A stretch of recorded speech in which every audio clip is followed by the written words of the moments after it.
Well, I gotta say, every time we come into a new JoJo game, given how far each one is spread out, I always have a different opinion of this series, and I'm walking to this one with a very funny opinion, and you know about it, but chat might not be so privy to it. Guys, and YouTube especially, I think part 5 is my favorite part for JoJo, and I say that not just because of the anime adaptation is fucking astounding. Got to censor that one out, but also like it's such a really good story and really good characters. It's astronomically good, and I still can't find the willpower to finish part 6. Oopsie. I'm getting there. I am getting there, but man, that first batch did not really put the most wind in my sails. Anyway, how are you doing today? I'm good. Okay, so what's up, boys and girls? Bob and Brandon here with a new Let's Part Play. 4 better. But that's just me. Oh no, part 4 is a very close second for me. Trust me, it's very close behind part 5 for me. Netflix. Netflix indeed. All right, so new JoJo game, boys and girls. This time it is for the part 5 game on the PS2, and boy, there is just even tertiary research into this game is absolutely fucking insane. Let me just say that up front. And also, wow, I'm getting way too excited for this because I'm already starting up a storm. Got to censor all that out within the first minute of YouTube. So this game is a very bit of a bombshell. So it dropped in July 25th, 2002 for the PS2. And here's the wild thing. Despite the fact that this game is sub only, it was slated for the English release. Now, the way we know that is because it actually was shown, I think, at that year's E3. Yeah, in like 2001. It was slated for that October. It was shown at E3 as GioGio's Bizarre Adventure, with a JoJo being replaced with GIO, the start of Giorno's name and all, which is insane, but also it was canned, probably because of the copyright issues. Metallica was in full swing at that time, if you catch my drift. I think it was primarily they couldn't settle things with... the story I remember being told is that they couldn't settle the rights with Prince because at the time Araki was like, if we're gonna do this, we're gonna do it for real. I don't want to censor any of the references. Actually going with full on gold experience. That's crazy. Damn. And then by the time 2012 rolled around, he just sort of gave up on that idea. It's like, fair. Well, if I want a global presence, I guess I sort of have to. Yeah. So it's also developed by Capcom, which and it's also published by them. So yes, this was made entirely in-house and using some engine called Artistune, which is apparently not too dissimilar to what was actually used for Jet Set Radio. So I guess we have that going for us. I have never played Jet Set Radio. I really should do so at some point, but it is whatever. It's getting a remake. Wait, no shit, really? Yeah, at last year's Game Awards. Was it another? Sega announced like 4 different games they're remaking. Yeah, I was gonna say, isn't it one of those games that got canceled because of Microsoft killing off all their smaller game studios? No, that's a Sega game. Okay, good. You can never be too sure of these things. Hey, let's go ahead and fire this game up. There's a lot of things to talk about with this. What's up? Double click. Yeah. There we are. There we go. Now we're talking. Okay. So, by the by, once again, gotta plug Twitch channel, YouTube. This is being recorded live over on Twitch. If you're seeing this for the first time, be sure to follow me over on Twitch. Fuck, you have a frame rate count up there. Okay, well, no worries. That actually gives me time in order to show this off. So if you linger on the start menu long enough, you will actually get into a intro sequence of sorts. And boy, there's a lot of shit to take in with that. I guess I'll just break this little ditty out already. Fuck it. It's just Brandon's stand. Frame countu. All right. Yeah, I believe it was actually kicking in if you just linger here long enough. I love when games are like, yeah, we have an opening, but you have to wait like 5 minutes for it to actually show up. I love Sonic Unleashed. I love getting to actually hear endless possibilities the one time it plays in the game. Oh, yeah, definitely. Because you actually have to wait like 4 minutes for it to load. Now, this game is an absolute anomaly. Let me just go down, by the way, if you couldn't tell who that is, I had to put into a whole separate section this game's list of first times. This is the first time in any medium outside of the manga you see 2 of these characters, Josuke and I want to say Jonathan. Yes. First time at any time outside of the manga. Absolutely insane. Yes. Okay, so let me just run down this list here because I actually have not seen this intro yet, funny enough. So, first game to mention every past JoJo protagonist, as they're all silhouetted mentioned by name. Part 5. The game. No, it just says it. The game would be the last adaptation of Part 5, but until All-Star Battle many years later. Mm-hmm. This is the only game aside from All-Star Battle R where Baki was playable. Somehow. What, was that it? I think it's still rolling. I'm not sure if it doesn't just dump you right into the opening stand, but this is interesting. Opening mission, I mean. Damn, this is way more involved than I thought it was. Oh, it gives you the actual intro for the characters. This might take a while. We can go ahead and skip this part. Stand ranking. Okay. That's okay. We're going to have plenty of intro to go through later on. So, also because of the fact that this is a full-on adaptation of the fucking of part 5, this is also the most detail we'll get with the story. And that's totally okay with me because anytime we can get granular with each JoJo part, I am relatively okay with that. We got granular with Phantom Blood. Don't get to do that a lot. We're going to get granular with part 3 eventually, and now we're getting granular with part 5. Weird how we just... I feel ripped off we didn't get a part 4 game. Honestly, God, we could probably... That would be unironically pretty sick. And then someone chimes in with, sure we did. It's called Persona 4. That is not the incorrect assessment, honestly. And then someone else, I don't know, Nigel or someone chimes in with, yeah, we also got it in the form of Danganronpa, the motorcycle guy in the first game. Yeah. Literally, the name of his gang is called the Crazy Diamonds. Nice. And you could say that in 2013 or something before they got there in the anime. Oh yeah, that's right. He is being voiced by Hizugai here. That is very funny. All right, so so some interesting notes to take in about the translation patch itself. So I believe the translation patch is being put together by a group called, and I'm not kidding, GioGio's Wacky Adventure and JoJo's Colored Adventure Team. That first name might be a Simpsons reference, and I'm not even kidding. Joey Jojo Jr. Shabadoo. Yeah. This game is available. This patch is available pre-patch on CD-ROMs. I'm going to leave a link to it down in the description. Be sure to go check it out if you are remotely interested. By the by, PCSX2 really good at writing these games.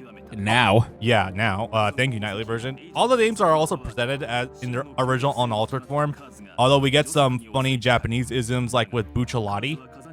We take what we can get here, folks. I'm not complaining too much. It's very funny. So that's not even a case of being altered. That's just a case of LR syndrome. That's very much true. So one funny thing is that, okay, and you got to see this too, and this is very funny if I got to take notes for it. The hits don't stop with the translation patch.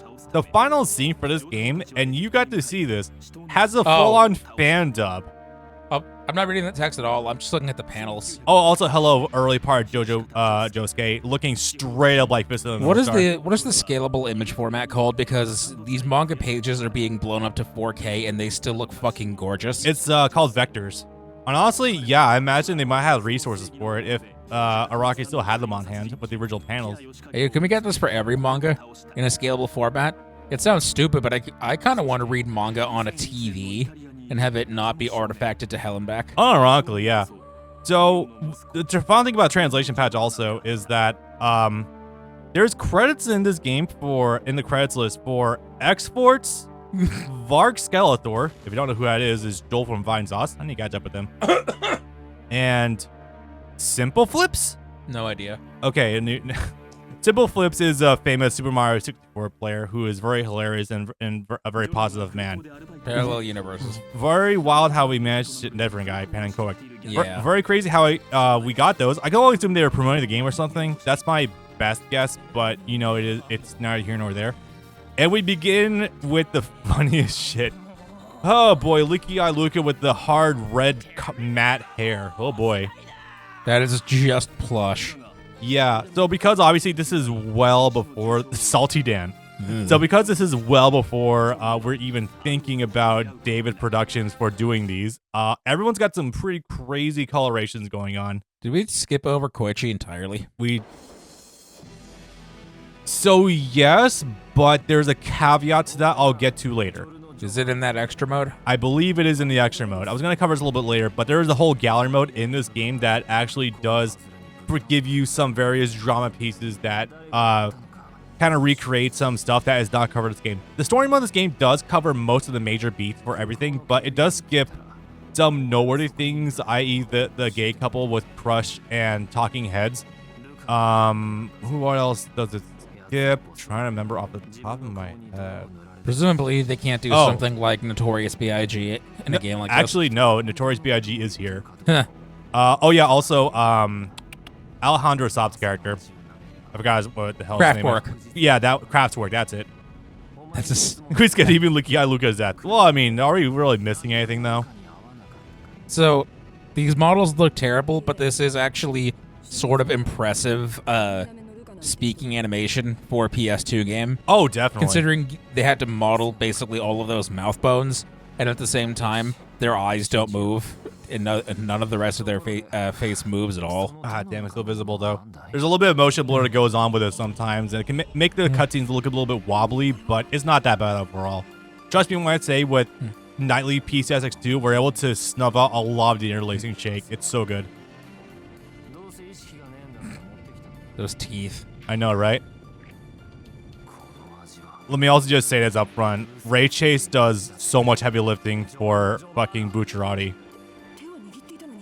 I am now deadly curious about the cast for this game because we've technically now had 3 different Part 5 casts. The ones that appeared in the PS3 video games, this cast, and the cast that ended up actually doing the anime. I'm going to direct you to the JoJo main fandom wiki because that one does give you a list of voice actors that actually do return later on for doing All-Star Battle. There are some returning characters. It's kind of crazy.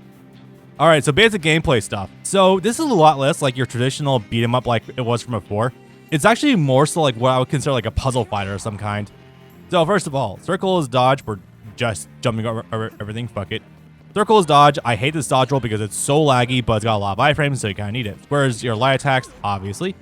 If you run and hold and do it, you get this running charge. Pressing X will enable special stand abilities.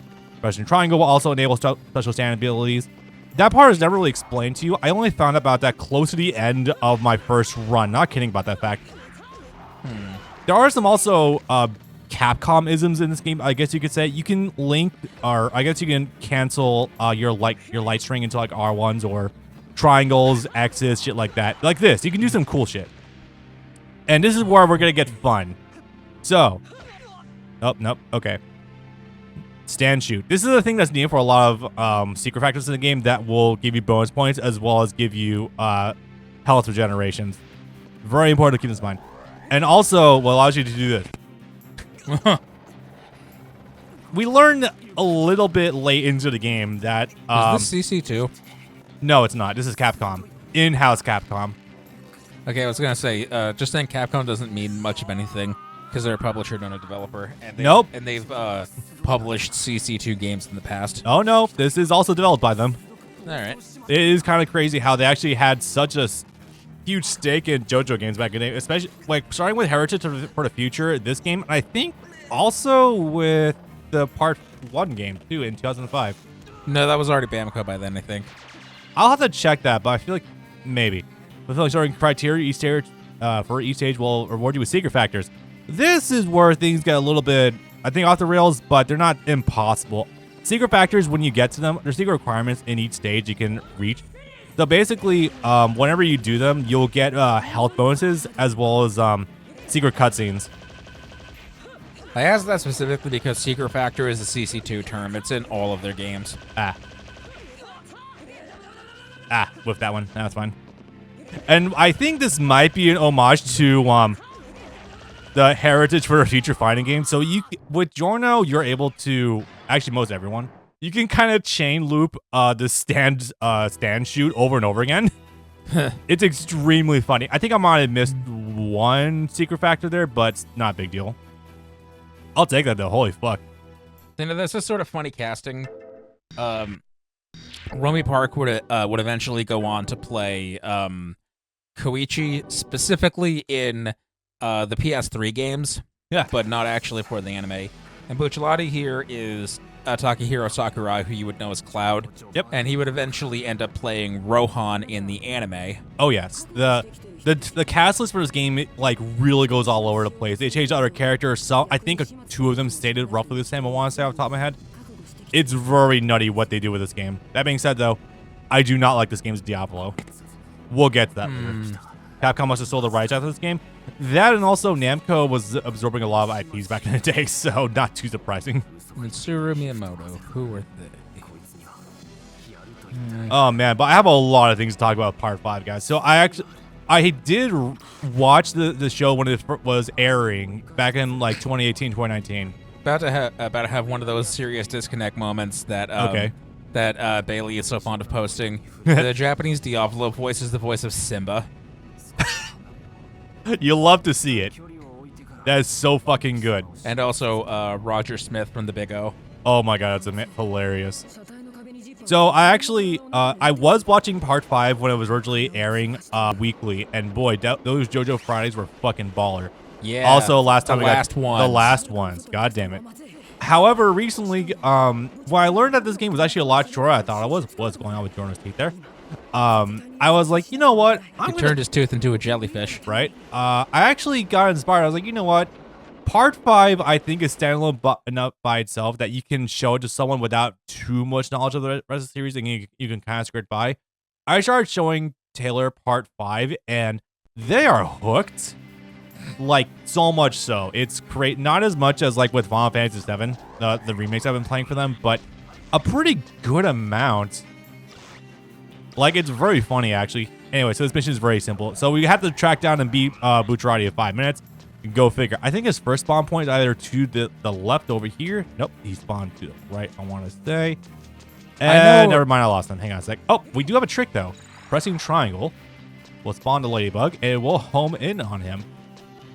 Now, I know regular guys in JoJo are already freaks, but this game just turns them into outright mutants. How so? Look at how fucking hideous they are. Oh, yes, definitely. Like the two guys that you walked past coming down the stairs. Hey, watch me absolutely eliminate his HP all of the bar. short guys. So this is not unique to this game. We've also seen this before with the Part 1 game as well. Like, for some reason, the old manga, like, generics are so fucking gross to look at. Yeah, that fucking guy. I know all of them, really. Okay, so I think that's a cute detail. The drug kid is already in the stage. Yep, so we already know who it is. It's the kid currently walking in front of us. However, again, cute detail. Summon a ladybug, and we can go after him. Yeah, the kid that was on meth. Yeah, literally on meth. And I think someone else. Collateral. Oh, drop that one. But maybe it's a good thing you haven't gotten all that far into Part 6 yet, because some of those Part 6 characters are just straight up goblins. Oh, dude, I have seen bits of I've seen little bits of Dio's other kids, and they look like fucking creatures. Like some of the ones that stick out to me are some of the prison wardens and the guy that has the stand survivor, or is it survivor? No, Dragon's Dream. Whichever one is the one that makes everyone angry, based on the feng shui fields. Oh, I thought that was something else. Oh, there's an actual. In what unfortunately was probably Frederick William Knight's last role. Oh shit! Right. He plays this mutoid creature. Yeah. Fuck. It had the guy had a name, and it's like one of the most dread arcs of Part 6, from what I understand. It's really not as bad as people make it out to be. It's just that if you're reading any of the JoJo manga, it is way more drawn out, especially on a weekly basis. Like, you look at anything that in the anime becomes one episode, and you compare it to the manga, and it's like, oh, this arc, chapter 7 or 8 of this arc that turned into an episode or two in the anime. It's just the pacing is really bad in all of JoJo. Yeah, that's fair. Oh, yeah. Going back to my point also about showing Part 5 to Taylor. Taylor's also gotten really into it because there's a lot of finding out what stands have their favorite bands as their names. Grateful Dead was a very funny one. Not King Crimson. I don't think Taylor listens to King Crimson, although I gotta listen to King Crimson at some point. Only one of the best rock albums of all time, apparently. Oh yeah, the fact that Prince's namesake, Gold Experience, which, by the way, I was looking earlier. The song is actually just called Gold, I'm pretty sure. Very funny. That sounds right. It's one of those cases where it's like people just call an album something even though that's not actually its name. Yeah. Like the standout example from Part 5 is the Beatles' White Album being localized to White Ice, even though the White Album is not actually called the White Album. It was just a titleless album with a blank cover, and so that was why it was colloquially called the White Album. So that's not actually a copyrighted term at all. That's something. Okay.